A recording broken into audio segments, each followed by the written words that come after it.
Hello मेरे प्यारे बच्चों, देखिए अभी तक हमने तुमको क्या किया कि ज्ञान गंगा सीरीज के माध्यम से जितने भी अवकलन और प्लस यानी समाकलन से संबंधित जो मोस्ट इम्पॉर्टेंट सवाल थे वो हमने तुमको बताए, जो कि तुम्हारे 2024 के बोर्ड एग्जाम के लिए वेरी मोस्ट इम्पॉर्टेंट है। अब तुमको क्या करना है, जो हमने उस यानी सीरीज जो चलाई थी 1 से लेकर के 16 भाग हैं, उसमें अगर तुम उन 16 भाग को देख लोगे और देखने के बाद एक उसका नोट बना लोगे और नोट बनाने के बाद उनकी तुम बार बार प्रैक्टिस करोगे तो ये बात समझ लेना 99% तुम यानी गणित तुम्हें बहुत ज़्यादा मात्रा में आने लगेगी। और वो सवाल जो हैं, अगर वो सवाल अगर आए तो आए, लेकिन उस कैटेगरी के सवाल आएंगे, तो इसलिए उनकी सबसे ज़्यादा प्रैक्टिस एक वेरी मोस्ट इम्पॉर्टेंट है।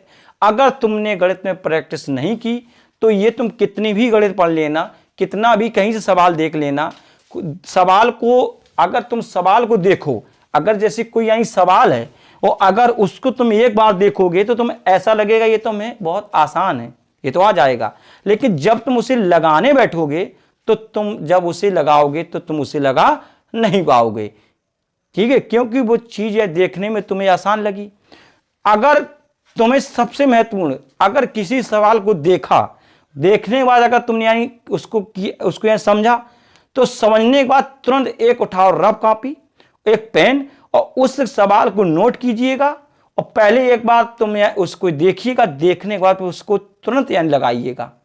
अगर एक बार लगाने में आ गया तो ठीक है, और अगर जैसे नहीं एक बार लगाने में आया तो उसको पुनः लगाइएगा, ठीक है। अगर तुम एक बार अगर कोशिश की नहीं आया, दोबारा कोशिश करना। और कहावत कही गई कि कोशिश करने वालों की कभी हार नहीं होती। तो कोशिश करोगे, एक बार होगा गलत, हम कहते 2 बार गलत होगा, लेकिन तीसरी बार वो सवाल तुम्हें आ जाएगा और तुम उसे कभी नहीं यानी भूल पाओगे। तो इस बात में ध्यान रखना। तो आज हम क्या है कि तुमको निश्चित या समाकलन के जो निश्चित समाकलन के जितने भी सवाल बने हैं बोर्ड में, जितने भी बोर्ड एग्जाम में आए पिछले में, वो सब हम तुम्हें एक एक करके बताएंगे। इसका भी एक आराम से नोट बनाना, उस नोट में इनको देखना और हर सवाल को तुम्हें क्या करना है, पहले इसमें देखना है और फिर जब देखना है तो वीडियो को फिर रोकना है, वीडियो को रोक करके फिर बिना देखे उस सवाल को अपने कॉपी में क्या करना है, सॉल्व करना है।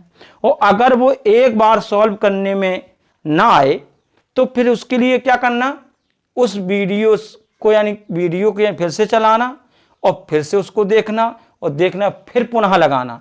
ऐसा अगर करोगे तो पक्का एक गणित आएगी तुम्हें, ठीक है। इस टेक्निकल का उपयोग करो, ठीक है। तो अब आज देखिए निश्चित जो यानी समाकलन है इसके बारे में बताएंगे। तो इसकी रूपरेखा देखिएगा क्या है कि सबसे पहले देखिएगा ये बात, ठीक है। यहां क्या है, जैसे यहां बी और ए, ये कोई यानी फलन दे दिया हमने fx और इंटू डी एक्स, इसमें तुम्हें ध्यान देना है। ये दे दिया हमने फलन, ये फलन जो हमने दिया है तो इसको पढ़ने का तरीका समझिए। पहले जो नीचे जो दी गई है ये, इसे कहते हैं कौन सी लिमिट, लोअर लिमिट, ठीक है। और जो ऊपर दी गई है इसे बोलते हैं अपर लिमिट। क्या बोलते हैं इसे, अपर लिमिट। तो इन दोनों को ध्यान देना। ये होगी कौन सी लिमिट, इसे कहते हैं लोअर लिमिट और इसे कहते हैं कौन लिमिट, अपर लिमिट। तो इन लिमिटों को विशेष करके ध्यान रखना। तो ऊपर वाली लिमिट को और नीचे वाली लिमिट में विशेष ध्यान रखना। फिर इसके बाद अगर हम इसका अगर क्या करें, अगर इसके यानी समाकलन करें, तो यानी समाकलन अगर हम इसका करेंगे तो इसमें विशेष करके ध्यान देना क्या करेंगे। तो fx का है तो माना कि f' हो गया, मान लिया हमने, ठीक है। तो यहां पे कितना, इतना हो गया, और जब b हो गया, जो कितना हो गया, a हो गया, ठीक है। और जब ये इतना हो गया तो अब इसे खोलेंगे कैसे, ये लिमिट खोलना भी जरूरी है। तो लिमिट को खोलने के लिए क्या करेंगे कि जो पहले ऊपर लिमिट है इस लिमिट को पहले यहां पे रखेंगे, तो f' हो गया और फिर बीच में माइनस लगाएंगे, क्योंकि ये है कौन सी लिमिट, ये है तुम्हारी यानी लोअर लिमिट, और ये है कौन सी, अपर, मतलब ये नीचे है ये ऊपर है, तो ऊपर वाले से नीचे वाले को यानी घटा देंगे, मोटी भाषा में समझिएगा। ठीक है, और जे एफ डैश कितना हो गया, ए हो गया। तो इस प्रकार से इन सवालों को तुमको लगाना है।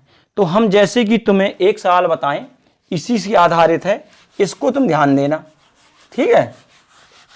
अच्छा देखिएगा, और बहुत बहुत ही ध्यान से देखना, इंपॉर्टेंट सवाल बताएंगे तुम्हें।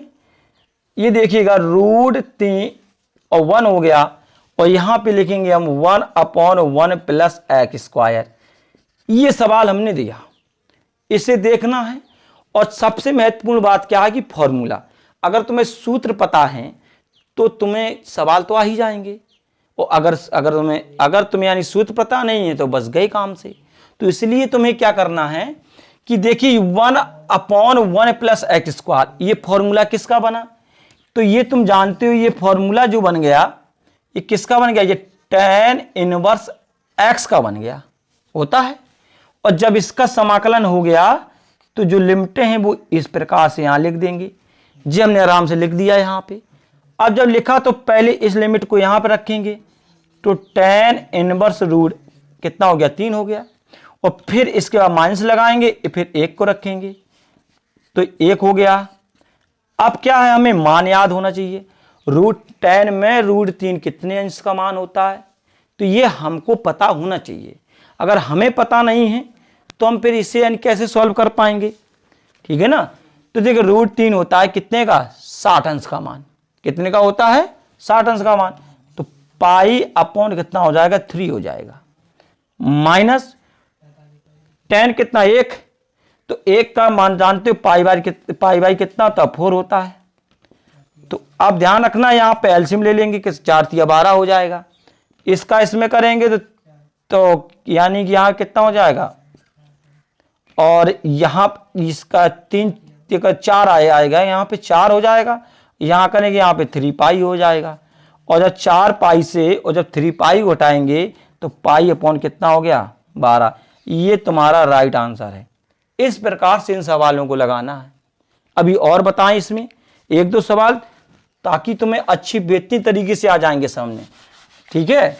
इसलिए हम उस कैटेगरी के सवाल ज़्यादा से ज़्यादा बताने का प्रयास करते हैं, ताकि तुम्हें ज़्यादा मात्रा में आ सके समझ में। जैसे ये हमने दिया 2 - 1 और 2 की पावर हमने कितनी कर दी, यहाँ पे x कर दी, ये दे दिया, ठीक। अब बेहतरीन सबसे महत्वपूर्ण काम क्या है कि इसका तुम्हें सूत्र याद होना चाहिए, और वो सूत्र क्या है वो तुम जानते हो, a की पावर x dx बराबर कितना होता है, a की power x upon log a, ये होता है। ये सूत्र अगर हमें याद है हम सवाल लगा लेंगे, अगर याद नहीं है तो फिर कहानी देखिएगा। तो सॉल्व कीजिए इसे, हम सॉल्व करेंगे 2 की पावर x अपॉन log कितना हो गया, 2 हो गया। ये इसका ये रख दिया, और लिमिट जो है 2 यहां पे हुई और -1 यहां पे हो गई।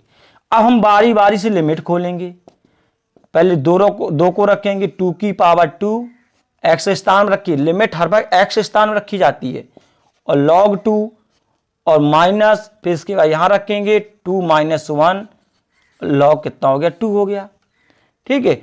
ये log 2 जो है देखने के लिए तुम्हें मिला, तो इसमें सबसे पहले क्या करना है, यहां कितना हो जाएगा, 4 हो जाएगा, कितना हो जाएगा, यहां पे 4 हो जाएगा। और यहां पे देखिएगा ये माइनस का है, नीचे ले आएंगे, जब माइनस का है नीचे ले आएंगे तो काहे का हो जाएगा, ये प्लस का हो जाएगा, क्योंकि घात -1 है, नीचे ले आएंगे। अब इसमें क्या करेंगे हम, यहां देखिएगा, इसमें क्या करेंगे कि 2 log 2 का क्या ले लेंगे, एलसीएम ले लेंगे। तो log 2 से log 2 चला गया 2, तो 2 का यहां पे क्या कर देंगे, गुणा करेंगे, तो ये हो गया, और ये सीधे 1 हो गया। तो हमें कितना, 8 में 1 गया कितना, 7, तो कितना हो गया, 2 log 2। तो ये इसका एक बेहतरीन आंसर था इसमें, ठीक है। ये इसका ये आ गया यहां पे, ठीक। ऐसे देखिएगा, अभी और देख लीजिएगा तो और बेहतरीन आएगा, आ जाएगा तुम्हें समझ में, ठीक है। अब देखना इसमें, अब इसमें देखना, अगला सवाल है तुम्हारा, ठीक है। हम बता रहे हैं इसे π/4, इसके बाद 0 है, और इसके बाद tan x है, और इंटू कितना dx है, ठीक। अब क्या है कि हमें tan x का, क्योंकि समाकलन तो नहीं होता लेकिन इसका फॉर्मूला याद रख सकते हैं हम। tan x का कितना होता है, log sec x। क्या होता है, log sec x होता है, बस इसे याद होना चाहिए। सॉल्विंग देखिएगा इसकी क्या है, हम देखिए आगे बताएं। तो tan x का किया हमने, कितना हो गया, log sec x हो गया। इसी प्रकार से बंद कर दिया, ये π/4 हो गया, ये 0 हो गया। अब ये मान उठा के इसमें रखेंगे हम, तो क्या हो जाएगा, log sec π/4 माइनस के log, और कितना हो गया ये 0। अब यहां देखना बहुत ध्यान से, sec π/4 मतलब 45 अंश का मान, कितने का मान, 45, और sec 45 अंश का मान हमें पता होना चाहिए। तो कितना होता है, रूट के कितना होता है, 2, कितना होता है, रूट के 2। और यहां पे थोड़ा देखना sec 0, और sec 0 अंश का मान कितना होता है, तुम्हें पता होना चाहिए। तो sec 0 अंश का मान कितना होता है, 1 होता है। ठीक है, इसका कितना होता है, 1 होता है, तो हमने यहां पे 1 लिख दिया। अब हमें ये पता होना चाहिए, अब यहां ध्यान देना, log है, ये रूट है, इस रूट को हम इस प्रकार से लिख सकते हैं। ठीक है, और यहां पे log 1 का मान कितना होता है, इतना होता है। कुछ मान याद रखो log के, तो जैसे log m/n है, तो यहां पे log m minus log n होता है, ये तुम्हें याद रखने पड़ेंगे। log m की पावर n है तो n log m रखिएगा। अगर log m इंटू n है तो log m plus log n रखना है, इन चीज़ों को याद रखिएगा। और अगर log e है तो इसका मान 1 होता है, अगर log 1 इसका मान 0 हो गया, log 10 इसका मान 1 हो गया, अगर log 100 इसका मान 2 हो गया, अगर log 1000 है तो उसका मान कितना हो गया, 3 हो गया। ये चीज़ें ये याद होना चाहिए, क्योंकि इसी हम यहाँ पे इसका इस्तेमाल करेंगे। देखना तुम, log m की पावर n बना तो हम क्या लिखेंगे, 1/2 log 2, तो क्या है, इसका उत्तर यही आ गया, क्योंकि इसका 0 है ना। तो ये फॉर्मूले हमें याद होना चाहिए, जब तक ये फॉर्मूले याद नहीं होंगे तो हमें यानी मज़ा नहीं आएगा। ठीक है, तो अब देखिए अगले सवाल में क्या है वो भी देखिए तुम। ठीक है, तो ये मान तुम्हें इतने जो फॉर्मूले हैं ये तुम्हें याद होना चाहिए। ठीक है, अगर याद होंगे तो हम आसानी से लगा लेंगे, अगर याद नहीं तो हम नहीं लगाएंगे। तो अब देखिए एक यहाँ सवाल बता रहे हैं, ये अच्छा सवाल है, इन सवालों को देखना। π/2, ठीक है, ये हो गया π/2, 0 हो गया, और ये हो गया sin x हो गया, इंटू sin 2x हो गया, और कितना हो गया, dx हो गया। ठीक है, ये देखिएगा, अच्छा सवाल, बढ़िया सवाल, बेहतरीन सवाल है, इसे तुम्हें ध्यान से देखना है। क्या करेंगे इसमें, देखिएगा, हमने तुमको बताया है या तुमने फॉर्मूला पढ़ा होगा, यहाँ पे क्या करेंगे कि 2 का भाग और 2 का क्या कर देंगे, हम गुणा कर देंगे। राइट बात, 2 का गुणा 2 का भाग कर देंगे, कोई दिक्कत नहीं है। हमने एक फॉर्मूला पढ़ा है, याद होगा तुम्हें, 2 sin a into sin b का क्या होता है, cos a minus B minus cos a plus बी। ये फॉर्मूला हम इसी का इस्तेमाल करेंगे इसमें। 1/2 को बाहर निकाल लीजिएगा। ठीक, जब हमने इससे बाहर निकाल लीजिएगा तो यहाँ जे लिखा है, देखो ये फॉर्मूला बन गया, क्योंकि ये तो हो गया बाहर, तो इसको हम तोड़ेंगे, क्या हो जाएगा, cos x माइनस 2x और माइनस के cos, और x प्लस कितना हो गया, 2x हो गया, कितना हो गया, 2x हो गया, और इंटू dx हो गया, ये हो गया। अब 1/2 हो गया, π/2 0 हो गया। अब यहाँ पे करें cos, कट गया तो माइनस का x बच गया, माइनस cos कितना हो गया, 3x हो गया। ये हमारा यहाँ तक हो गया। अब हमने एक फॉर्मूला पढ़ा, cos माइनस थीटा बराबर प्लस के cos थीटा होता है, इस बात को ध्यान रखना। इसलिए ये जो दिया गया है यहाँ से ये माइनस क्या हो जाएगा, खत्म हो जाएगा, और इस प्रकार से ये सवाल हमारा यहाँ पे इस प्रकार से लग गया। अब हम इसका क्या करेंगे, इसका फॉर्मूला तोड़ देंगे हम। इसका क्या फॉर्मूला, cos x है तो cos x का क्या होता है, sin x होता है, ये बात जान लीजिएगा। और माइनस, और जब cos x का करेंगे तो देखिएगा sin 3x होता है, और जो 3 है 3 कहाँ जाएगा, इसके नीचे आ जाएगा। ये बात ध्यान रखना। और लिमिट जो है π/2 और 0 यहाँ बनी। इस बात 3x है, इसको t मानना, 3x को t मानेंगे तो जब करेंगे तो नीचे में 3 ही आएगा ये, ठीक है, इसके बटे में। अब हम आगे देखते हैं, आगे वाला सवाल क्या है इसमें। इसको देखिए, आगे देखिए, जब हम इसमें आगे देखेंगे तो ये जब चलेगा तो 1/2 हो गया। अब इनकी मान खोल देंगे हम। π/2 को पहले रखिएगा, तो sin π/2 माइनस साइन, यहां देखिएगा 3 और π/2 और अपॉन कितना हो गया, 3 हो गया, ठीक है, ये इसके यानी बटी में है। तो ठीक है, ये मान कहाँ से हमने ये आराम से रख दिया यहाँ पे। अब आगे बढ़ेंगे हम, एक बात ये हो गया, माइनस लगाएंगे। अब इसको 0 मान रखेंगे यहाँ पे, तो साइन 0 0 हो गया और माइनस हो गया, और साइन 0 तो ये इसका 0 ही आ जाएगा, कुछ नहीं मिला तो ये 0 हो गया, ठीक है। साइन 0, देखिए 0 रखेंगे 0 हो जाएगा, और यहाँ रखेंगे ये भी 0 हो जाएगा, तो वो सब 0 हो गया। तो 1/2 यहाँ मिला हमें साइन π/2 और साइन के कितना हो गया 3π/2, और ये तो हमारा 0 हो गया। अब इसे हल करना है हमें साइन 90 अंश का मान, और ठीक है, साइन 90 अंश का जो मान होता है, इस बात में ध्यान देना, जो साइन 90 अंश का जो मान होता है कितना होता है, वो साइन 90 अंश का मान कितना होता है, 1 होता है। कितना होता है, 1। साइन 90 अंश का मान 1 हो गया। अब इसके बाद क्या करेंगे कि ये देखिए यहाँ पे, ये सबसे महत्वपूर्ण चीज